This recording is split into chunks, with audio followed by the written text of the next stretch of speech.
بسم اللہ الرحمن الرحیم۔ السلام علیکم، میں ہوں ذیشان بشیر، حاضر ہوا ہوں ایک نئی ویڈیو کے ساتھ، ایک نئی معلومات کے ساتھ۔ سی ایس ایس اور پی ایم ایس کے امتحانات میں جہاں ایسے اور کمپوزیشن کا مضمون انتہائی اہمیت کا حامل ہے، وہاں پہ اسلامیات بھی اتنی ہی امپورٹنٹ ہے۔ ایسے اور کمپوزیشن میں اسٹوڈنٹس فیل ہوتے ہیں، اور اس کے بعد جو زیادہ اسٹوڈنٹس فیل ہوتے ہیں، جس میں ان کی زیادہ ریشو ہے فیل ہونے کی، وہ اسلامیات کا سبجیکٹ ہے۔ اسٹوڈنٹس یوزلی کیا کرتے ہیں کہ اسلامیات کو ایک آسان اور معمولی سبجیکٹ سمجھ کر ایزی ہو جاتے ہیں، اور اس کی تیاری نہیں کرتے، اور نتیجہ یہ نکلتا ہے کہ اس میں 40 مارکس لینا بھی مشکل ہو جاتا ہے۔ تو آج میں آپ کے لیے لے کے آیا ہوں ایک انتہائی مفید معلومات، اور اس سی ایس ایس اور پی ایم ایس کے اسلامیات کے پیپر میں سیرت النبی صلی اللہ علیہ وآلہ وسلم پر ایک یا دو 40 نمبر کے سوالات ضرور آتے ہیں۔ ایک سوال سیرت النبی پر تو لازمی آتا ہے 20 نمبر کا، اور اس کے ساتھ ایم سی کیوز جو کافی مشکل ہوتے ہیں وہ بھی آتے ہیں۔ تو اب آپ کو پریشان ہونے کی ضرورت نہیں ہے۔ آج ہم سٹارٹ کرتے ہیں اسلامیات سی ایس اور پی ایم ایس کی، جس میں ہم ڈسکس کریں گے اہم موضوعات ہمارے کیا ہوں گے: حضور صلی اللہ علیہ وآلہ وسلم کا شجرہ نسب، واقع فیل، ولادت بسعادت، پرورش، لڑکپن، جوانی، حضرت ختیجہ سے شادی، حجر اسود کا تنازع، نبوت، وحی کی اقسام، حکم تبلیغ، مشکلات یعنی کہ مکی دور کی مشکلات، دار ارقم، پہلی ہجرت حبشہ، دوسری ہجرت حبشہ، حضرت حمزہ کے قبول اسلام کا پس منظر، حضرت عمر کا قبول اسلام، مکمل بائیکاٹ یعنی شیب ابی طالب، عام الحزن۔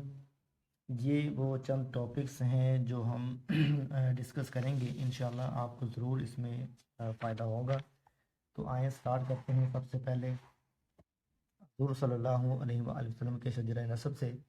شجرہ نسب کا مطلب ہے کہ نبی کریم صلی اللہ علیہ وسلم پچھلے انبیاء کی کس لڑی میں سے ہوتے ہوئے آ رہے ہیں، یعنی کہ وہ ان کے آباء و اجداد کس نبی کی نسل سے ہیں۔ تو بات کرتے ہیں سب سے پہلے حضرت اسماعیل علیہ السلام کی نسل۔ یہ انتہائی مفید معلومات ہے، بڑی ہی محنت اور تگ و دو کے ساتھ میں نے یہ ساری چیزیں یکجا کی ہیں۔ اسلامی لحاظ سے اور مسلمان ہونے کے لحاظ سے یہ معلومات ہمارے پاس لازمی ہی ہونی چاہیے۔ انشاءاللہ آپ اس کو دیکھیں گے، پڑھیں گے، یاد رکھیں گے تو بہت فائدہ ہوگا۔ حضرت اسماعیل علیہ السلام کی نسل۔ حضرت اسماعیل علیہ السلام کے 12 بیٹے تھے۔ ان کے نام کون تھے؟ نابت، کیدار، ادبائیل، مشبہام، مشمع، توما، میشا، حدد، تیمہ، یتور، نفیس، کیدمان۔ یہ 12 بیٹے تھے حضرت اسماعیل علیہ السلام کے۔ آگے ان بیٹوں میں کیدار کی نسل مکہ میں آباد ہوئی۔ تو کیدار کی نسل کو ہم دیکھتے ہیں، یعنی کہ جو ان کے دوسرے بیٹے تھے۔ ان کی نسل میں عدنان بہت مشہور ہوا، پھر اس کا بیٹا ماد۔ یہ اب کس کے بیٹے چل رہے ہیں؟ کیدار کے۔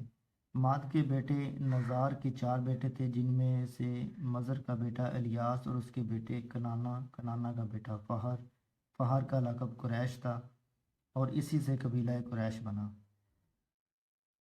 ویڈیو آپ شروع سے اینڈ تک لازمی دیکھیے گا، پھر آپ کو سمجھ آ جائے گی انشاءاللہ۔ ابھی جیسے کہ میرے فہر کا لقب قریش تھا اور اسی سے قبیلہ قریش بنا، یعنی کہ نبی کریم صلی اللہ علیہ وسلم کا بھی قبیلہ قریشی تھا۔ تو ہماری ویڈیو کے ساتھ جڑے رہیے آپ۔ اسی خاندان میں عبد المناف مشہور قریشی سردار ہوا، جس کے 4 بیٹے تھے: عبد شمس، نوفل، مطلب اور ہاشم۔ ہاشم بہت معزز ہوا، اسی سے حضور کا قبیلہ بنی ہاشم بنا۔ ہاشم کے 4 بیٹے تھے۔ 4 بیٹے کون سے ہیں ان کے؟ اسد، ابو صیفی نزلہ عبد المطلب، ٹھیک ہے جی، یعنی کہ نبی کریم صلی اللہ علیہ وآلہ وسلم کے دادا کون تھے؟ عبد المطلب۔ اب یہ لڑی سٹارٹ ہونے لگی ہے۔ عبد المطلب نے خاندان بنی ہاشم میں بہت شہرت پائی، یہ حضور کے دادا تھے۔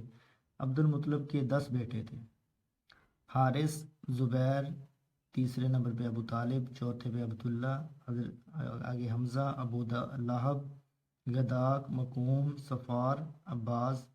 عبداللہ آپ صلی اللہ علیہ وآلہ وسلم کے والد ماجد تھے، جو آپ کی پیدائش سے چند ماہ قبل وفات پا گئے۔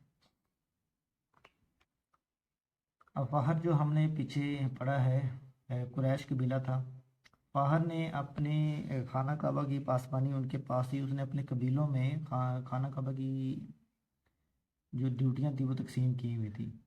فہر نے جو منصب اپنے قبیلوں میں تقسیم کیے، خانہ کعبہ کی پاسبانی عبد المناف کو دی، حاجیوں کی میزبانی بنی کفا کو دی، سقایت یعنی پانی پلانے کی بنی عبد المناف کو دی، بت پرستی کے لوازمات بنو جمع کو دیے، مالیات تجارت بنو سیم کو دیے۔ یہ ساری چیزیں ہم نے لی ہیں ابن ہشام یعنی کہ رحمۃ اللہ العالمین، ایک کتاب ہے ابن ہشام کی، وہاں سے صفی الرحمن مبارک پوری کی الرحیق المختوم، یہاں سے ڈیٹا یہ کلیکٹ کیا گیا ہے، انتہائی اتھینٹک ہے، اس میں ایک ذرا برابر بھی فیک جس کو کہتے ہیں نالج یا اپنی طرف سے کچھ نہیں لکھا گیا۔ اور صفی الرحمن مبارک پوری کی الرحیق المختوم جو بک ہے برصغیر بلکہ اسلام کے اندر ایک بڑا ہی اعلیٰ مقام رکھتی ہے، سیرت النبوی پر انہوں نے لکھی ہے، اور بڑی ہی شاندار کتاب ہے، آپ اس کو ضرور پڑھیے گا۔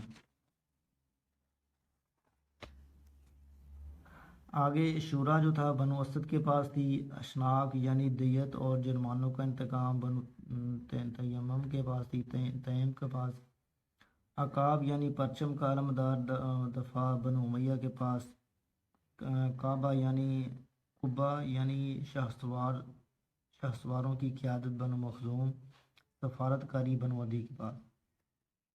اب ہم بات کرتے ہیں حضور کا شجرہ نسب۔ محمد بن عبداللہ بن عبد المطلب بن ہاشم بن عبد المناف بن قزاع بن کلاب بن مرہ بن لوی بن غالب بن الیاس بن مضر بن نزار بن مد بن عدنان بن عد بن حسیم بن سلیمان بن عوض بن بوزن بن کموال بن احیاء بن عوام بن تاشد بن حذا بن بلد بن یدلف بن تاجے بن جام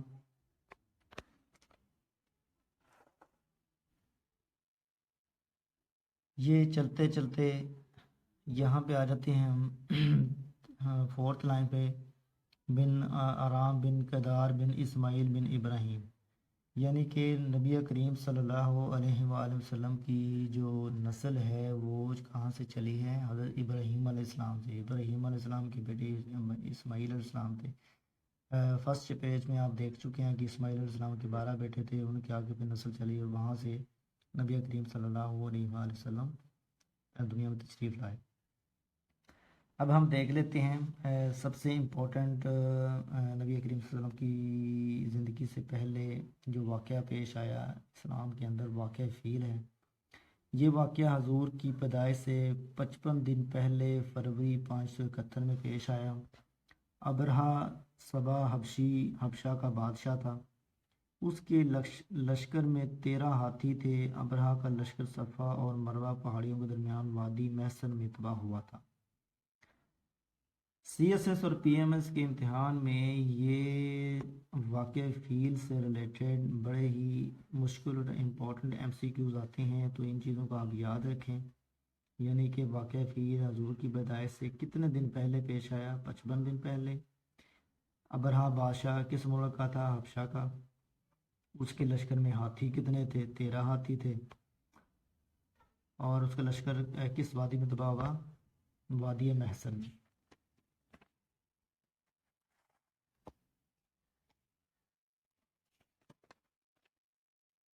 جب ابرہہ نے خانہ کعبہ پر حملہ کیا تو عبد المطلب اپنے قبیلے کو لے کر کوہ صفا کی دوسری جانب مغربی طرف جا چھپا تھا۔ اب بات کر لیتے ہیں نبی کریم صلی اللہ علیہ وآلہ وسلم کی ولادت کی۔ حضور مکہ میں شب بنی ہاشم میں 9 ربیع الاول بمطابق 22 اپریل 571 بروز پیر حضرت عبداللہ کے گھر پیدا ہوئے۔ آپ کو معلوم ہے کہ پاکستان کے اندر بلکہ بر صغیر میں ہی مسلمانوں کے کافی زیادہ فرقے ہیں، اور سب کا اپنا موقف ہے کہ حضور کی پیدائش کوئی کہتا ہے 12 کو ہے، کوئی کہتا ہے 9 کو ہے، 10 کو ہے، تو اس کے بارے میں اختلاف پایا جاتا ہے۔ آپ کچھ بھی لکھ سکتے ہیں۔ مجھے سب سے جامع اور اتھینٹک جو ڈیٹ لگی ہے وہ یہی ہے 9 ربیع الاول، یعنی کہ 571 بروز پیر۔ آپ کے دادا نے آپ کا نام محمد رکھا۔ دستور عرب کے مطابق 7ویں دن ختنہ ہوا۔ آپ کو اپنی والدہ کے بعد ابو لہب کی لونڈی صوبیہ نے دودھ پلایا۔ اب یہ آپ کے MCQs ہیں، بڑے امپورٹنٹ، اور ان کو آپ شارٹ کوسچن اور لانگ کوسچن کے اندر بھی پٹ کر سکتے ہیں۔ پرورش کی بات کر لیتے ہیں۔ آپ صلی اللہ علیہ وسلم کی پرورش حضرت حلیمہ نے کی۔ یہ ساری چیزیں جو میں نے اکٹھی کی ہیں اور ان بکس کے نام لکھے ہوئے ہیں: تاریخ کفرا رحمۃ اللہ عالمین، علامہ منصور پوری، امام غزالی کی بک ہیں الرحیق المختوم صفی الرحمان مبارک پوری۔ یہ ریفرنسز ہیں، یعنی کہ اگر آپ جو اوپر میں نے پڑھا ہے آپ کی تاریخ پیدائش، پرورش، آپ کی دادا نے نام رکھا، یہ کس کتاب سے لیا گیا ہے، ریفرنس پہ، تو نیچے بکس لکھی ہوئی ہیں، ان کے ریفرنس لیے ہوئے ہیں۔ حضرت حلیمہ کا تعلق قبیلہ سعد بن بکر سے تھا۔ یہ بڑا امپورٹنٹ MCQs ہیں، آپ کو ذہن نشین کر لینا چاہیے اس کو۔ آپ کے رضائی بہن بھائیوں کے نام یہ تھے: عبداللہ، انیسہ، شیمہ۔ حضرت حلیمہ نے آپ کو 2 سال دودھ پلایا۔ یہ بھی بڑا امپورٹنٹ MCQs ہے۔ حضرت حلیمہ کے اصرار پر عبد المطلب نے آپ کو مزید 2 سال حضرت حلیمہ کے سپرد کر دیا۔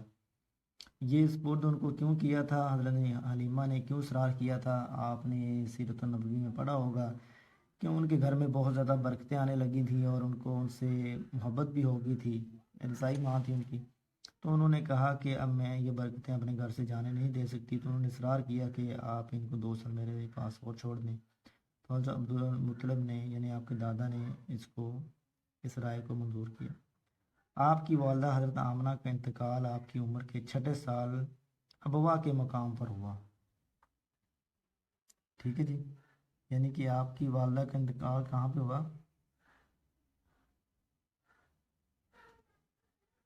نبوت کے 6 سال ابوا کے مقام پر ہوا۔ ابوا مکہ سے 500 کلومیٹر کے فاصلے پر ہے۔ آپ کے دادا کی جب وفات ہوئی تو آپ کی عمر 8 سال 2 ماہ تھی۔